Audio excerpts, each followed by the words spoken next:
Un 2008 di piena crisi ed un inizio 2009, se possibile, ancora peggiore per il colpo di coda di una congiuntura sfavorevole che, soprattutto a causa della contrazione dei consumi, ha reso poco significativo anche il dato positivo, quello dell'aumento dell'export.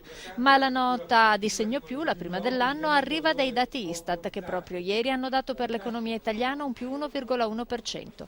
Una nota positiva registrata anche a livello veneto, soprattutto grazie alla vitalità delle microimprese che Unioncamere traduce in un cauto ottimismo.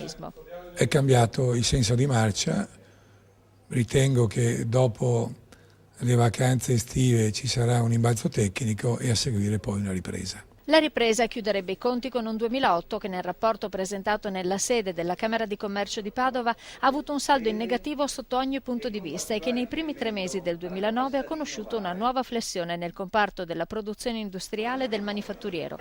Tengono le esportazioni ma con dati percentuali minori rispetto al 2008 e pesante anche la contrazione del commercio al dettaglio. Continua intanto a diminuire il numero delle imprese, sono 3.000 quelle cessate nel solo 2008 e anche il turismo sta soffrendo anche se il Veneto continua a distinguersi rispetto al resto dell'Italia. Una situazione dunque che fino ad oggi non ha consentito a nessuno di abbassare la guardia e che ora chiede anche alla nuova Europa uscita dalle urne elettorali un'attenzione più concreta. L'Europa ha delle responsabilità di equilibrio per i paesi europei, per un'attenzione a una non concorrenza sleale, ma soprattutto anche trovare delle formule che siano quelle di integrazione e di coesione, non solo dal punto di vista dei processi produttivi, ma anche dal punto di vista dei rapporti sociali.